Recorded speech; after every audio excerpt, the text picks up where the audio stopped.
Hello friends, welcome to our channel Indian Comic Universe. तो आज की कॉमिक्स है एक दिन की मौत। एक दिन की मौत का हम आज सेकंड पार्ट पढ़ेंगे। पहला पार्ट हम ऑलरेडी पढ़ चुके हैं। आपको वीडियो के चैनल में उसका वीडियो मिल जाएगा, तो वहाँ से जाकर आप उसका पहला पार्ट पढ़ सकते हैं। तो चलिए आज शुरू करते हैं उसका सेकंड पार्ट बिना किसी देरी के।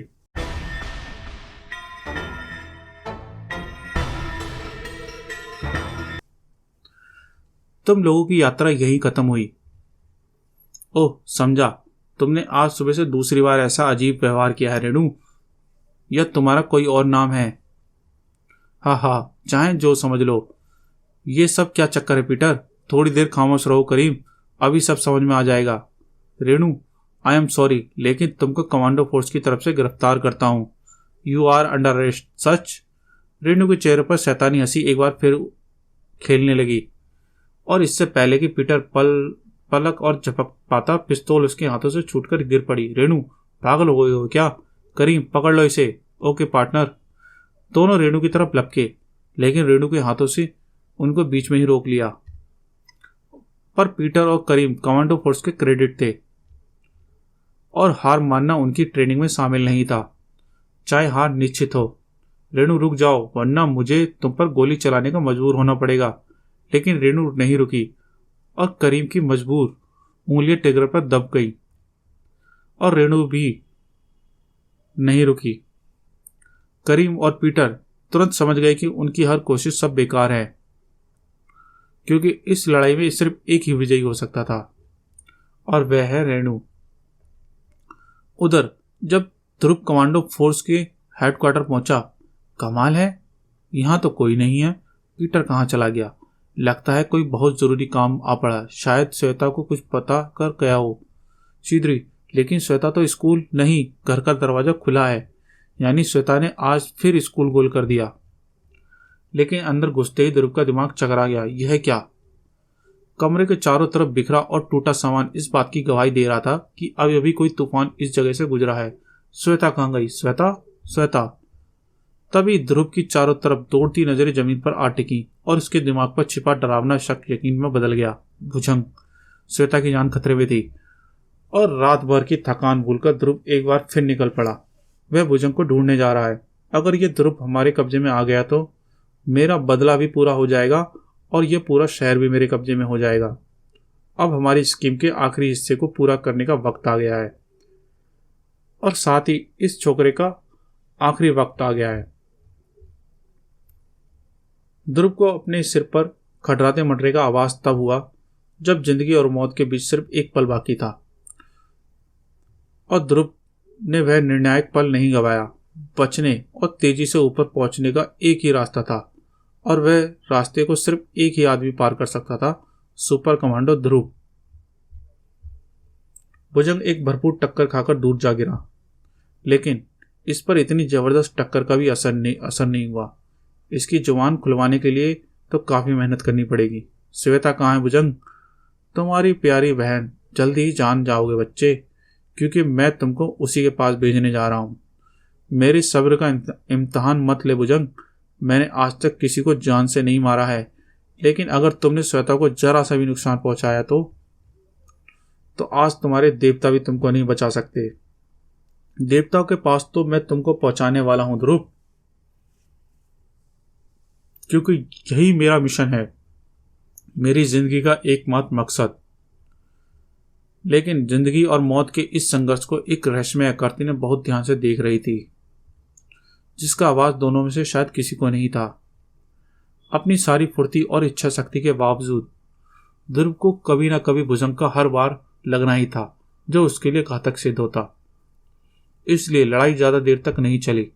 भुजंग ने एक हल्के से झटके से ध्रुव को हवा में उठा लिया, ताकि वह ध्रुव के शरीर को सैकड़ों फुट नीचे खड़ी चट्टानों पर पटक सके। अब बात हद से आगे बढ़ रही है, इसको ध्रुव की हत्या करने से रोकना ही होगा। अगले ही पल भुजंग ने आश्चर्यचकित ध्रुव को नीचे फेंकने के बजाय धीरे धीरे जमीन पर उतार दिया। ध्रुव ने चकित होने के बावजूद यह सुनहरा मौका नहीं खोया, क्योंकि भुजंग एकदम किनारे पर खड़ा था, और अब गिरने की बारी उसकी थी। यह क्या? भुजंग ने ऐसा क्यों किया? इसकी जरा सी गलती से ध्रुव बच गया। शिट! कोई बात नहीं। मैं वैसे भी इस छोकरे को इस तरीके से मारना नहीं चाहता था, क्योंकि इसको मारने वाला तो कोई और है, और वह हैं इसके अपने लोग। हिलना नहीं कैप्टन। ध्रुव मुड़ा और उसको अपनी जिंदगी का सबसे करारा झटका लगा। पीटर, रेणु, करीम और श्वेता, तुम सबके हाथों में पिस्तौलें क्यों हैं? ये सब क्या हो रहा है? हम तुमको तुम्हारे जुर्म की सजा देने आए हैं। जुर्म? मैंने कौन सा जुर्म किया है? तुमने भुजंग पर जानलेवा हमला किया है ध्रुव, और भुजंग हमारा दोस्त है। तुम सब लोग पागल हो गए हो क्या? श्वेता, तू भी? कमांडो अदालत तुम्हारे जुर्म की सजा तय कर चुकी है भैया, और वह सजा है सजाए मौत। एक साथ 4 गोलियां ध्रुव के शरीर से टकराईं। कुछ पलों के लिए ध्रुव आश्चर्यचकित बदन खड़ा रहा, फिर वह लहराकर जमीन पर आ गिरा। ध्रुव की मौत की सजा मिल चुकी थी, और पल भर के लिए तो मुझे लगा कि ध्रुव मरेगा ही नहीं, लेकिन ध्रुव ने मरकर भी मेरी वह घबराहट दूर कर दी। इसी बात का जश्न कहीं और भी मनाया जा रहा था। मर गया, मर गया। मेरे रास्ते का सबसे बड़ा कांटा दूर हो गया। अब मुझे कोई नहीं रोक सकता। शाबाश मेरे गुलामों, अब इसकी लाश को उठाकर हमारे हेडक्वार्टर में ले चलो। और फिर वाह, तुम लोगों ने मेरी सालों की मेहनत को सफल कर दिया। अब बॉस को मुझको मालामाल कर देगा। मैं सारी दुनिया खरीद लूंगा। अब मुझे मास्टर से संपर्क करके ये खुशखबरी सुनानी चाहिए। कार्लो ने मास्टर से संपर्क करने के लिए पैनल के लिए हाथ बढ़ाया, और उसकी गर्दन एक शिकंजे में कस गई। साथ ही एक सर्द आवाज उसके कानों से टकराई। रुक जाओ कार्लो, अब यह खेल मेरे नियमों से खेला जाएगा, समझे? वह सर्द आवाज कार्लो को खून जमा देने के लिए काफी थी। कौन हो तुम? जान पहचान होने में समय लगता है कार्लो, पहले मैं अपना काम कर लूं, तो फिर तुम मास्टर से संपर्क कर सकते हो। फिर कार्लो, रिपोर्टिंग मास्टर, ध्रुव की लाश यहां आ गई है। हम जानते हैं कार्लो, आज तुमने हमारा सपना पूरा कर दिया। हम 24 घंटे के अंदर तुम्हारे पास पहुंच जाएंगे। तब तक तुम इसकी लाश को सुरक्षित रखो, क्योंकि इसकी चिता को हम अपने हाथों से आग लगाएंगे। तब तक तुम हमारे नए गुलामों की टेस्टिंग शुरू कर दो। और हाँ, अब भुजंग हमारे लिए बेकार हो चुका है। तब तक उसकी कई महीनों से सुरक्षित रखी लाश को पुलिस के हवाले कर दो। जो आ गया मास्टर, मैं टेस्टिंग शुरू कर देता हूं। कार्लो ने कंट्रोल पैनल पर एक बटन दबाए और एकाएक पूरे कक्ष में मशीनी गड़गड़ाहट गूंजने लगी और एक पैनल खुलने लगा। अंदर खड़ी आकृति ने धीरे धीरे अपनी आंखें खोली। उसमें जीवन का संचार हो रहा था। वाह कार्लो, वाह, ये तो हूबहू वही है। ये आपके आदेश का इंतजार कर रहा है मास्टर। इसका पहला काम सौंप दो। काम हमारे वहां पहुंचने तक खत्म हो जाना चाहिए। ओवर। चलो, ये काम तो खत्म हो गया। तुम आखिर क्या चाहते हो? तुम्हारी चुप्पी कार्लो, और वह भी सिर्फ तब तक के लिए जब तक तुम्हारा मास्टर यहां ना पहुंच जाए। उसके बाद अगर तुम बोल सको तो जितना चाहो बोलना। और उसी रात शहर के सबसे बड़े ज्वेलरी स्टोर के चौकीदार के पास एक जाना पहचाना मेहमान आया। अरे ध्रुव साहब, आप यहाँ? मुझे खबर मिली कि यहाँ डकैती हो रही है। ही नहीं साहब, किसी ने मजाक किया होगा। हम तो लगातार पहरे पर ही हैं। मैं खुद देखना चाहता हूँ कि सब ठीक ठाक है या नहीं। दरवाजा खोलो। पहले मालिक को बुला लें, फिर हम दरवाजा खोल। ओह! फिर एक करारा वार ही उस चौकीदार को बेहोश करने के लिए काफी था। लेकिन बेहोश होते होते भी उस चौकीदार ने अलार्म का बटन दबा दिया और पास के पुलिस स्टेशन में, साहब, झावेरी ज्वेलरी स्टोर में कुछ गड़बड़ हो रही है सर। गड़बड़? और वह भी ध्रुव की रात के गश्त के वक्त। जरा चोरों की हिम्मत तो देखो। चलो मेरे साथ, मैं भी तो देखूं कि आखिर कौन कितने हिम्मत वाले हैं। और शीघ्र पुलिस आ रही है ध्रुव, गहने लेकर जल्दी वहां से बाहर निकलो। आदेश पाते ही वह आकृति बाहर की ओर लपकी और उसका पूरा शरीर हेडलाइट की रोशनी में नहा गया। सभी आश्चर्यचकित रह गए। अरे, ये तो हमारे ध्रुव साहब हैं। सुपर कमांडो ध्रुव, कानून का रखवाला, आज डकैती डाल रहा है। तुम मामला समझ नहीं रहे हो इंस्पेक्टर। फिलहाल तुम मेरे रास्ते से हट जाओ। नहीं, हर कानून तोड़ने वाला मेरा दुश्मन है, फिर चाहे वह कोई भी हो। पकड़ लो इसे। लेकिन ध्रुव को पकड़ना किसी बुलडोजर के हाथ से रोकने के समान था, और इससे पहले कि कोई भी पुलिस वाला अपने हथियार तान पाता, ध्रुव वहां खड़ी एक गाड़ी में बैठकर रात के अंधेरे में ओझल हो गया। ध्रुव और डकैती यकीन करना भी मुश्किल है। यकीन काय का साहब, आप तो जानते ही हैं ये सब। शट अप हवलदार। और ध्रुव जब वापस अपने अड्डे पर लौटा तो कोई उसकी आगवानी के लिए तैयार मौजूद था। आओ बहादुर आओ, तुमने आज हमारे दिल को ठंडक पहुंचा दी।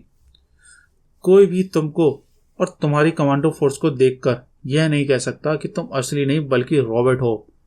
आज ग्रैंड मास्टर रोबो का सपना पूरा हुआ। जिस छोकरे ने मेरे अपराध जगत के ओलंपिक को तबाह किया था, आज मैंने उसको तबाह और बदनाम कर दिया। आज मैं ध्रुव को ऐसे ऐसे काम करेगा कि दुनिया उस पर थूकेगी। इधर आओ कार्लो। जी ग्रैंड मास्टर, हमने फैसला किया है कि तुम्हारे इस महान आविष्कार के लिए तुमको एक इनाम दिया जाए। मौत का इनाम। मौत का इनाम? क्यों मास्टर? तुमने आज तक हमारे प्लान को एक सीक्रेट बनाए रखा, इसलिए अब तुम्हारा कर्तव्य है कि यह प्रोजेक्ट हमेशा के लिए सीक्रेट रहे, और इसके लिए तुम्हारी जुबान को हमेशा खामोश रहना बहुत जरूरी है। मास्टर, मैं किसी से कुछ नहीं कहूंगा। अब तुम वैसे भी किसी से कुछ नहीं कह पाओगे। हा हा हा। लेकिन कार्लो तक पहुंच पाने से पहले ही यह क्या? मेरा गुलाम मुझ पर ही हमला कर रहा है? कार्लो धोखेबाज, तूने जानबूझकर ध्रुव के रोबोट को कंट्रोल अपने पास ही रखे हैं। गद्दार। धोखेबाज कार्लो नहीं, तुम हो ग्रैंड मास्टर रोबो, जो अपने आदमियों को वफादारी के बदले में मौत का इनाम देते हो। बहुत बोलते हो यानी तुम। मैं तुम्हारा गुलाम रोबोट नहीं हूं। रोबो तुम्हारा गुलाम तो उधर कब्र में लेटा हुआ है। मैं सुपर कमांडो ध्रुव हूं, और ये मेरी असली कमांडो फोर्स है, जिसका काम तुमको अब इंटरपोल के हवाले करना है। रोबो पल भर में ही पूरी स्थिति समझ गया। तो आज तुमने मुझको दूसरी बार मात दे दी कमांडो, लेकिन मुझे पकड़ना तुम जैसे छोटे बच्चों का खेल नहीं। हा हा हा। ना हिलने की गलती मत करना, क्योंकि ये मल्टी बैरल गन एक ही बार में तुम सबके चिथड़े एक साथ उड़ा सकती है। अब मुझको यह बताओ कि मुझसे गलती कहाँ हुई? तुम सब भुजंग के बच कैसे गए? ये जानना मेरे लिए बहुत जरूरी है, ताकि मैं भविष्य में वही गलती ना करूं। ये जानने के बाद मैं तुम सबकी चिता में अपने हाथों से गरम गरम आग लगाऊंगा। फिर मुझे इसकी चिता की चिंता छोड़कर अपनी कब्र की फिक्र कर मास्टर जी। जमीन के रेट आजकल बहुत ज्यादा बढ़ गए हैं। कौन है रे तू छोकरी? इस छोकरी को तुम जैसे अपराधी चंडिका कहते हैं रोबो, और मेरे पास तुम्हारे सब सवालों का जवाब है। हालांकि कार्लो दी जीनियस के बनाए रोबोट के फिंगरप्रिंट्स तक असली जैसे थे, लेकिन यह समझना कोई बड़ा काम नहीं था कि ये सभी रोबोट्स हैं, और ये जानने के बाद उनको काबू में रखना और भी बड़ा आसान काम था। जानना चाहते हो कैसे? वो देखो।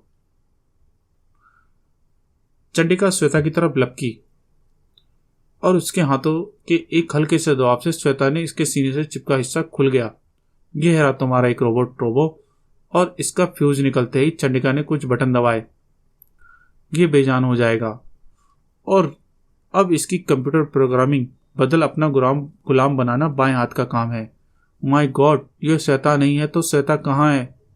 घबराओ मत ध्रुव, उसको मैंने पहले ही सुरक्षित जगह पर पहुंचा दिया है, क्योंकि यह जगह उस जैसे डरपोक के लिए नहीं है। तुम्हारे भुजंग को मैंने इसी तरीके से अपने कब्जे में किया, और उसके कंप्यूटर कंट्रोल्स में जरा सी हेर फेर करने से वह तुम्हारी बजाय मेरा गुलाम बन गया। उसके बाद पीटर, रेणु और करीम श्वेता को आज़ाद कराने के लिए ये काम भुजंग ने ही किया। अब तुम्हारे सारे रोबोट कैद में हैं और असली कमांडो फोर्स आज़ाद है। ध्रुव की मौत और डकैती का नाटक सिर्फ तुमको यहाँ बुलाने के लिए किया था, तो मेरा प्लान ध्रुव से ज़्यादा तुमने बिगाड़ा है। तूने ग्रैंड मास्टर रोबो का प्लान चौपट करके अपनी मौत को दावत दी है छोकरी। अब सबसे पहले तू ही मरेगी, और बाद में ये सब। असावधान चंडिका। रोबो के हाथ का मार काफी तेज लगा, और जब तक उस पर मदद को आगे बढ़ते, तड़ाक एक दूसरा वार चंडिका के बदन से टकराया। रोबो की इस हरकत से ध्रुव की आंखों में खून उतर आया। मैं तुमको सही सलामत अंतर्राष्ट्रीय पुलिस के हवाले करना चाहता था रोबो, लेकिन चंडिका पर हाथ उठाकर तुमने यह मौका गवा दिया। अब तुम हवालात से पहले अस्पताल में जाओगे। कमांडो फोर्स ध्रुव की मदद करने को तैयार थी, लेकिन ध्रुव को मदद की जरूरत नहीं थी, क्योंकि क्रोधित ध्रुव का सामना तो शायद पागल हाथी भी नहीं कर सकता था। लेकिन क्रोध में आदमी सोचने समझने की शक्ति खो बैठता है, इसलिए उसको आने वाले खतरे का आभास नहीं था। धड़ाक। वैसे भी वह उतना कुछ नहीं जानता था जितना कि कार्लो को पता था। ध्रुव, ग्रैंड मास्टर का बदन काफी गर्म हो रहा है, उससे दूर हट जाओ, हट जाओ। लेकिन ये चेतावनी क्रूर ध्रुव के कानों तक नहीं पहुंच रही थी, और उससे पहले कि बहुत देर हो जाती, कार्लो आगे लपका और उसने ध्रुव को पकड़कर एक तरफ धकेल दिया। ग्रैंड मास्टर का बदन अब ट्यूबलाइट की तरह चमक रहा था, और अगले ही पल एक कर्णभेदी धमाके के साथ ग्रैंड मास्टर के चिथड़े चिथड़े हो गए, और साथ ही साथ सारे रोबोटों के बदन भी धमाके धमाके होने लगे। कुछ ही पलों में सब शांत हो गया। यह क्या? ग्रैंड मास्टर रोबो खुद एक रोबोट था। कालो, तुम ठीक तो हो ना? ग्रैंड मास्टर तो कहीं दूर बैठा है। ध्रुव, ओह, यहाँ पर तो उसने अपना रोबोट भेजा था।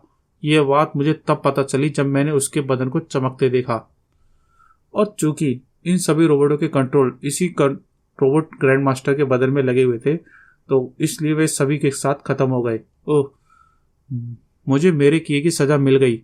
मुझे खुशी है कि सिर्फ इसकी बात की कि मैं तुमको जिंदा बचा सका। ये दृश्य कहीं दूर पर कोई और बड़ी दिलचस्पी के साथ देख रहा था। इस बार तो तुमको कार्लो ने बचा लिया छोकरे, लेकिन अगली बार मैं तुमको जल्दी ही ऐसी जगह ले जाकर मारूंगा जहां पर कोई पानी पिलाने वाला भी नहीं होगा। और उधर कार्लो, ओह, यह तो मर गया। हम कुछ भी नहीं कर सकते ध्रुव। अगर आज तुम यहां ना होती चंडिका, तो हम सभी मौत की नींद सो चुके होते। मुझे तो यह सारा खेल तब समझ में आया जब इन चारों ने मुझ पर नकली गोलियां चलाई। मैं उसी क्षण समझ गया कि अब मुझको भी मरने की एक्टिंग करनी पड़ेगी। इसके अलावा और कोई चारा भी नहीं था ध्रुव, वरना हम यह कभी नहीं जान पाते कि यह सारा षड्यंत्र रचने वाला कौन शख्स है। लेकिन तुम इस झगड़े में कैसे फंस गई? बस ऐसे ही जैसे तुम फंसे हो। अब मैं तुम लोगों को यह कैसे बता सकती हूं कि जब भुजंग की कमीज फटने पर मैंने उसकी छाती पर धातु का एक टुकड़ा लगा देखा, तो मुझे तुरंत समझ में आ गया कि यह कोई आदमी नहीं बल्कि रोबोट है। उसके बाद मेरी इलेक्ट्रॉनिक्स की जानकारी काम आई। फ्यूज निकालते ही भुजंग का मशीनी बदन बेजान हो गया। फिर मैंने उसकी कंप्यूटर प्रोग्राम को बदलकर उसको अपना गुलाम बना लिया। वहीं मुझको अपने इस अड्डे तक ले आया। अड्डे के बाहर से ही मैंने भुजंग को आदेश देकर रेणु और पीटर करीम को मुक्त करा लिया। कार्लो को इसकी भनक तक नहीं लगी। फिर मैंने श्वेता की यानी कि अपने रोबोट की प्रोग्राम को इस तरह से बदल दिया कि कमांडो फोर्स उसको असली समझे। इसके बाद भैया को नकली गोलियों से मारना और उसको रास्ते से सब कुछ समझा देना मामूली काम थे। किस सोच में पड़ गई चंडिका? कुछ नहीं, लेकिन तुम लोग जल्दी बाहर जाओ। श्वेता बाहर डरी बैठी होगी। उस बेचारी को तो ये समझ ही नहीं आ रहा होगा कि ये सब क्या हो रहा है। लेकिन तुम कहाँ चली चंडिका? सुनो तो। लेकिन चंडिका चली गई। तो ये शायद कभी ना जान पाएंगे कि आखिर ये चंडिका है कौन। और फिर बाहर, भैया तुम लोग कहाँ चले गए थे? मुझे एक गंदा आदमी यहाँ उठाकर ले आया था। बस कर, चुप हो जा। अरे अब क्यों रोती हो? अब तो सब ठीक हो गया ना। हमने उसे ढूंढ तो लिया। मैं कल स्कूल नहीं जा पाऊंगी, आज भी नहीं जा पाऊंगी। टीचर मारेगी। अरे नहीं मारेगी, मैं एप्लीकेशन लिख दूंगा कि मेरी बहन जंगल में गुम हो गई थी, ढूंढने में 2 दिन लग गए। सच लिख दोगे ना? ही। लेकिन वह लड़की कौन थी भैया जिसने मुझे बचाया? ये जानने के लिए तो मैं भी कुछ भी कर सकता हूँ श्वेता, लेकिन मुझे शक है कि अगर मैं उससे पूछूंगा पूछूंगा भी तो वह मुझे यह रहस्य नहीं बताएगी कि आखिर वह कौन है, सच आखिर वह कौन है। समाप्त। तो गाइस, कैसे लगी आपको ये कॉमिक्स? वीडियो को लाइक करें, चैनल को सब्सक्राइब करें। मिलते हैं अगली शानदार कॉमिक्स में। और हाँ, चैनल के बेल आइकन घंटे को प्रेस करना ना भूलें, जिससे आपको आने वाली कॉमिक्स का नोटिफिकेशन मिलता रहे। तो थैंक यू, धन्यवाद। मिलते हैं नेक्स्ट कॉमिक्स में।